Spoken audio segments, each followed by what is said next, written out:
Marwadi university మంచి భవిష్యత్తు కోసం తెలుగు విద్యార్థులు ఇష్టపడే యూనివర్సిటీ. కాల్ 9059052378 9059052379. నమస్కారం, వెల్కమ్ టు ఐ డ్రీమ్. ధర్మ మార్గం విత్ విజిత కార్యక్రమానికి స్వాగతం.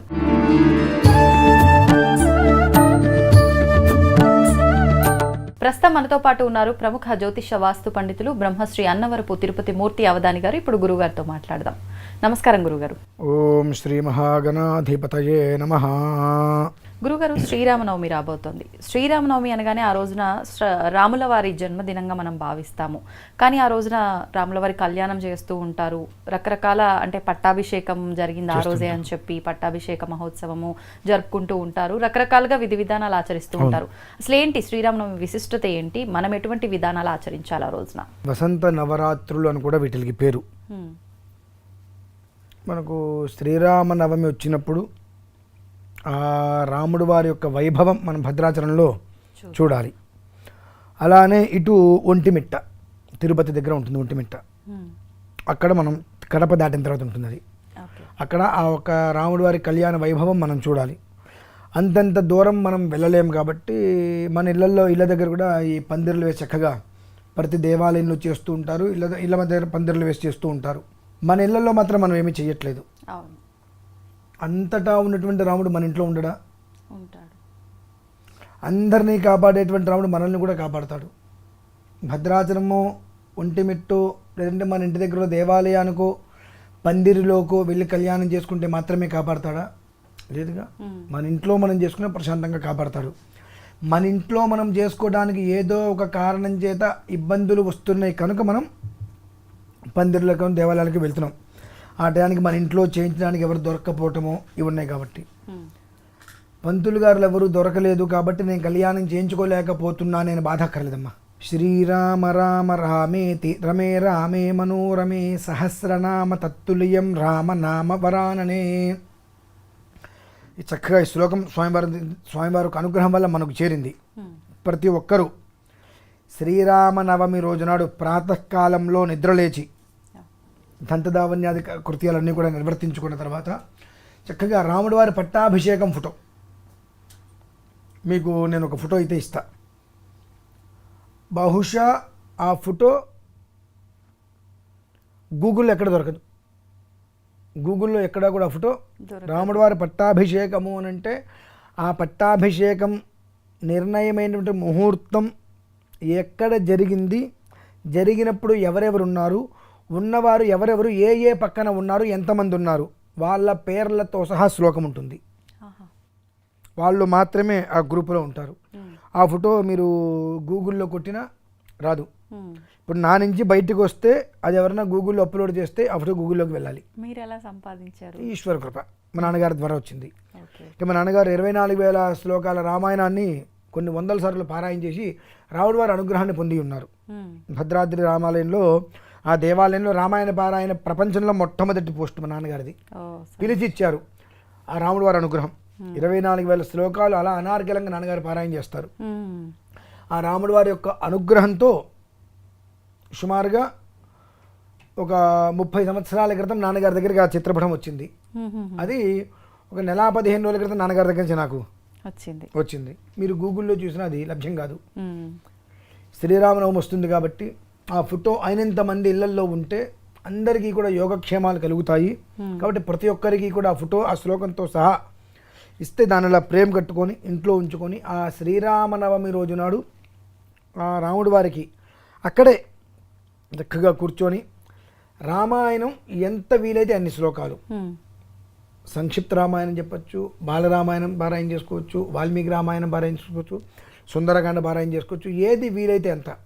అవన్నీ కాకపోయినని చెప్పి ప్రత్యేకంగా కొన్ని శ్లోకాలు ఇచ్చారు. మళ్ళీ ఆ శ్లోకాలని అక్కడ ఒక గంటన్నర భద్రాద్రి రాముడి వారి కళ్యాణం ఏ సమయంలో మొదలై ఏ సమయంలో చివరికి వస్తుందో అప్పటి వరకు కూడా కొన్ని అక్షతులు దగ్గర పెట్టుకొని చక్కగా ఆ మంత్రాన్ని పారాయణ చేసుకుంటూ స్వామివారి యొక్క అనుగ్రహం కోసం పూర్తయిపోయిన తర్వాత చక్కగా స్వామివారికి అంత పొంగలి, చక్కెర పొంగలి, పులిహార, కొబ్బరికాయ నివేదన పెట్టి ఈ అక్షతుల్ని స్వామివారి దగ్గర వదిలి పచ్చకర్పూరంతో ఆయనకి హారతి మామూలుగా శ్రీరాముల వారికి వడపప్పు పానకం అంటారు కదా గురుగారు. ప్రసాదంలో మన ఓపిక ఓకే. అనేక రకాలుగా మనం ఇవ్వాల్సిన ప్రతిదీ ప్రసాదంగా ఇచ్చి ఆ చక్కెర పొంగల్లో మొత్తం అంత పచ్చకర్పూరం వేసి, అంతకన్నా ఇంకా వాళ్ళకి ఒకవేళ శక్తి ఉంటే తులసి మాల ఒకటి వేసి పచ్చకర్పూరం తెచ్చుకొని చక్కగా సన్నటి సూది దారంతో పచ్చకర్పూరాన్ని ఒక దండలాగా చుట్టి దానికి వేస్తే ఆ ఇల్లు మనం ఆ పచ్చకర్పూరం డబ్బా తీసినప్పుడు ఎలాంటి సువాసన అయితే వస్తుందో అనునిత్యం 360 రోజులు ఆ చంద్ర కమనేకానేక వైశేషిక, ఆ సూర్యుడు చంద్రుడు ఎంతకాలం ఉంటారంటే మనం చెప్పలేం. అంతకాలము కూడా ఆ రాముడు వారి యొక్క పట్టాభిషేకం ఫోటో మన ఇంట్లోకి వచ్చి వారి మీద ఈ యొక్క సుగంధ పరిమళమైన ద్రవ్యాలతోటి మా సుగంధమాల వేసిన తర్వాత ఈ యొక్క శ్లోకాన్ని చదువుకుంటూ కళ్యాణం పూర్తయ్యే వరకు కూడా వారికి నివేదన పెట్టుకొని ఆ ప్రసాదాన్ని తీసుకోవటం వలన ఆ రోజు నుంచి ఎప్పుడూ కూడా వారిల్లు ఎప్పుడు కూడా శోభాయమానంగా మంగళప్రదమైనటువంటి గృహముగానే వారిది సమృద్ధిగా వృద్ధి చెందుతుంది అనేటువంటిది పెద్దల నుడి, పెద్దల నుంచి వచ్చినటువంటి మాట. కాబట్టి శ్రీరామనవమి రోజున నేను భద్రాచలం వెళ్ళలేకపోయాను, రాముడు వారిని చూడలేకపోయాను అని కాదు. ఆ భద్రాద్రి రాముడు వారు ఎప్పుడైతే కనుక లంకాలో రావణ దహనం, రావణ యొక్క సంహారం జరిగిపోయిన తర్వాత పట్టాభిషేకం రాముడు వారికి నిర్ణయించాలన్నప్పుడు ఎవరెవరైతే ఉండి ఉన్నారో ఆ ఒక్క చిత్రపటం అది ఇంట్లో పెట్టుకోండి. ప్రతి నిత్యము నిత్య కళ్యాణం పచ్చతోరణము వలె ఆ ఇల్లు అనేటువంటిది కలకల్లాడుతూ ఉంటుందమ్మా, అందులో ఎలాంటి సందేహము లేదు. అది చెయ్యాలా, ఇది చెయ్యాలా, ఏది చెయ్యాలి, ఈ ఒక్క విధానాన్ని ఆ ఫోటో చూస్తుంటే 2 కళ్ళు సరిపోవమ్మా. ఆ ఫోటో ఏదైతే ఉందో వామే భూమిసుత పురశ్చ హనుమాన్ పశ్చాత్ సుమిత్రాసుత అనుకుంటూ వామే భూమిసుత, దీన్ని 2 విధాలుగా మనం అర్థం చెప్పచ్చు. వామే భూమిసుత పురశ్చ హనుమాన్ అంటే ఒకటి సరదాగా ఒక అర్థం తీసుకోవచ్చు, గొప్పగా ఒక అర్థం ఉంది. వామే భూమిసుత అనగానే ఆ రాముడు వారికి అంటే ఆ నీలమేఘశ్యాముడు ఎలా అయ్యాడు అంటానికి కారణం ఏంటంటే అనుకోవడానికి మామూలుగా వామే భూమిసుత, ఆ రాముడు వారు అక్కడ కూర్చొని ఉన్నారు, ఆయన కడుపులో మంట వస్తుంది. భూమిసుత అంటే అమ్మవారు, నాకు వామివ్వమా అని అడిగింది, కడుపులో వేసుకుంటాను నొప్పి మంటగా ఉంది, వామే భూమిసుత. వామి పెట్టుంటే పురశ్చ హనుమాన్, నీకు ఎదురుకుండా ఆంజనేయ స్వామి ఉన్నాడు కదా, ఎప్పుడు నాకే చెప్తావు, ఆయనకి చెప్తూ ఉంటావు కదా, నాకెందుకు చెప్తావు, ఎప్పుడు ఆయనకే చెప్తావు కదా, చెప్పుకున్నాను. పురశ్చ హనుమాన్ ఆంజనేయ స్వామికి చూడగానే ఎప్పుడు నేనే చేయాలా, పశ్చాత్ సుమిత్రాసుత, నీ వెనకాల నీ తమ్ముళ్ళు 2 ఉన్నారు కదా వాళ్ళకి చెప్పు ఉంటాను. ఎప్పుడైతే ఈ రాముడు వారు పశ్చాత్ సుమిత్రాసుత అనగానే ఇట్లా వెనక్కి తిరిగి, పశ్చాత్ అంటే వెనకాల ఇలా చూస్తాడు. వాళ్ళిద్దరే ఉంటారు, మా వంక చూడకు, అటు పక్కన చూసుకో, విభీషణుడు ఉన్నాడు, అతన్ని రాజుని చేశావు కదా, ఆయన వంక చూడంటాడు. ఆయన అటు చూస్తాడు, అటు చూడగానే ఆయన ఏమంటాడు, వాలి కొడుకు అంగదుడు ఉన్నాడు, ఆ రాజ్యానికి ప్రభువుగా సుగ్రీవుని చేసావు, ఆయన అటున్నారు, వాళ్ళని చూసుకుంటాడు. అటు చూస్తాడు, మధ్యే నీల సరోవరహ అంటారు. వీళ్ళందరినీ అడిగి ఆయనకి ఆ మంట ఎక్కువైపోయి నల్లగా మాడిపోయాడని చెప్పి, అంటే అంత నీలంగా ఎందుకు అయిపోయాడు ఆయన, నీల మేఘశ్యాముడికి ఎందుకు అయిపోయాడు అంటానికి ఇది అంటే సరదాగా చెప్పుకునే మాట. కానీ వామే భూమిసుత అనగానే రాముడు వారికి ఎడమ చేతి వైపు భూమిసుత అమ్మవారు ఉన్నారు, పురశ్చ హనుమాన్ రాముడు వారికి ఎదురుకుండా ఆంజనేయ స్వామి ఉన్నారు, పశ్చాత్ వెనకాల అంతమ్మలు ఉన్నారు, ఇటు ఇద్దరున్నారు. వీళ్ళు మొత్తం ఈ 8 మంది 10 మంది, ఇంతకు మంది ఇంకొక మనిషి ఇక్కడ లేరు. అంటే రాముడు వారికి పట్టాభిషేకం జరిగినప్పుడు నిజంగా కూడా వీరు మాత్రమే ఉన్నారు. ఈశ్వరుడు బ్రహ్మదేవుడు వీళ్ళెవరు కూడా అప్పుడు లేరు. అదంతా మన ఫోటోలో వచ్చినాయి, క్రియేట్ చేసి లేదు. అది ఫస్ట్ ఎప్పుడైతే అనుకున్నప్పుడు వాళ్ళిద్దరిని అలా కూర్చోబెట్టినప్పుడు ఎవరైతే ఉన్నారో ఆ ఒక్క ఫోటో నా దగ్గర ఉందమ్మా. ఇంతవరకు అది ఎవరి దగ్గర లేదు. కొన్ని ఫోటోలు అమెరికాకి పంపించాం కొంతమందికి, ప్రతి ఇంట్లో అది పెట్టుకోండి అని చెప్పి. ఒక్క ఫోటోని ఇంట్లో పెట్టుకొని చక్కగా ఆ స్వామివారికి తులసిమాల, పచ్చకర్పూరం దండ, కుదిరితే ఇలాచి దండ వేసి నమస్కారం చేసుకొని చక్కగా ఒక శ్లోకం ఇస్తారు. ఆ శ్లోకం తమేవం గుణసంపన్నం రామం సత్యపరాక్రమం జిగేష్టం శ్రేష్ఠగుణైర్యుక్తం ప్రియం దశరథస్వతం అని ఆయన గురించి, లక్ష్మణస్వామి గురించి, సీతామ్మవారి గురించి, ఆంజనేయ స్వామి గురించి ఉంటుంది వరుసగా ఆ శ్లోకం. ఆ శ్లోకాన్ని కూడా నేను అందిస్తానమ్మా, రికార్డు చేసి కూడా నేను కావాలంటే ఇవ్వగలుగుతాను. శుభ్రంగా అది ఆ కళ్యాణ మహోత్సవం దాటే వరకు పూర్తి చేసుకొని రాముడు వారికి అక్కడ ఎప్పుడైతే నివేదన పెడతారో ఆ నివేదన కన్నా ముందు ఇక్కడ నివేదన పెట్టేయాలి. మనం ముందే చేసుకోవాలి ఇవన్నీ కూడా.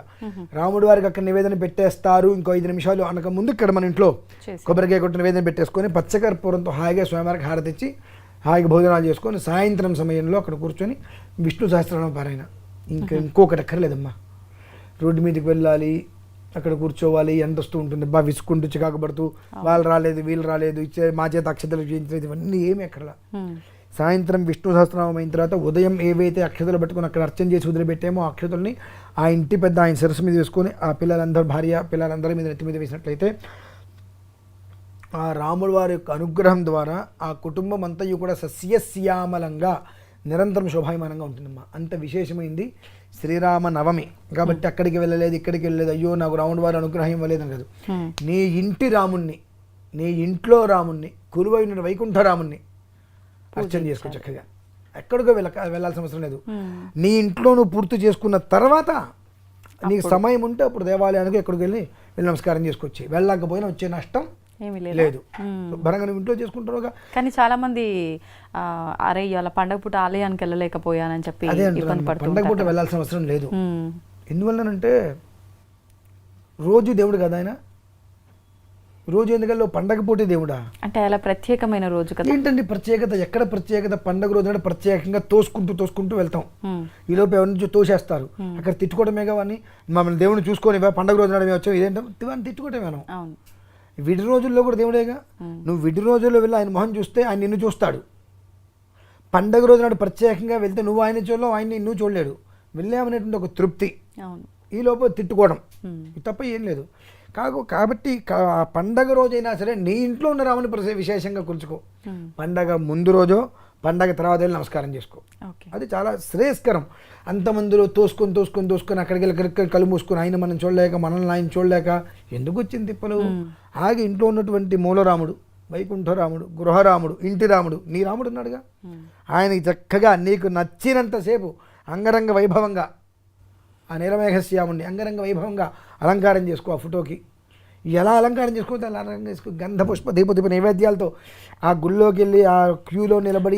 అంటే లోక కళ్యాణం కోసం వాళ్ళ కళ్యాణం జరుగుతుంది, అది చూస్తేనే చాలా మంచి ఫలితం అని అంటూ ఉంటారు కదా. లోక కళ్యాణం కోసమే అనేటువంటిది మనందరి దాంట్లో ఉన్నప్పుడు మనం ఇటువంటి అఘాయితీ పనులు చేయంగా. భద్రాచలంలో ప్రతిరోజు నడువారి కళ్యాణం, ప్రతిరోజు కళ్యాణం నడుస్తుంది.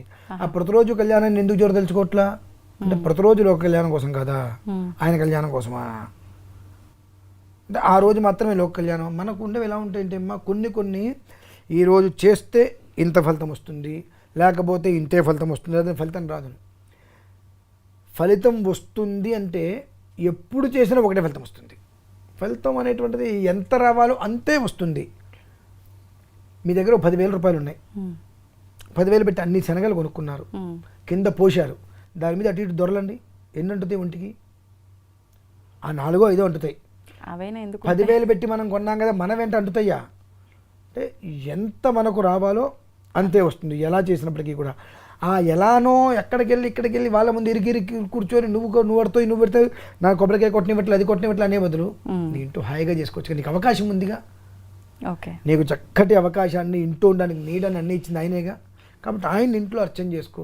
2 గంటలు 3 గంటలు 4 గంటలు నీ ఓపిక శుభ్రంగా ఆరాధన చేసుకో. లైన్లో నుంచి విసుక్కొని చికాకుబడి ఇంటికి వచ్చామ్మా, అమ్మో ఓపిక అయిపోయింది, గుళ్ళో నిలబడి వచ్చాను, తోసురాట్లు.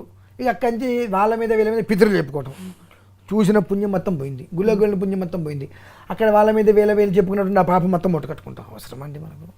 హాయిగా ఇంట్లో చేసుకోగలిగితే ముందు రోజు వెళ్ళు, నాయన రేపు నేను రాను, నా ఇంట్లో నిన్ను కొలుచుకుంటా, నువ్వు ఇక్కడ ఉన్నది నా ఇంట్లోకి వచ్చి ఆయన చెప్పుకొని వచ్చి.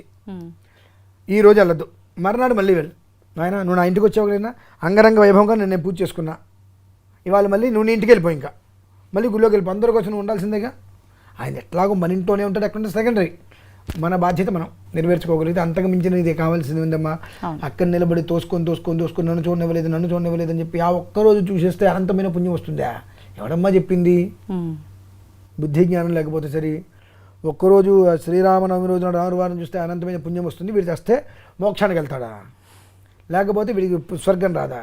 తప్పు మాట అది. భగవంతుని దర్శనం మనకు కావాలంటే నార్మల్ రోజుల్లోనే వెళ్ళాలి.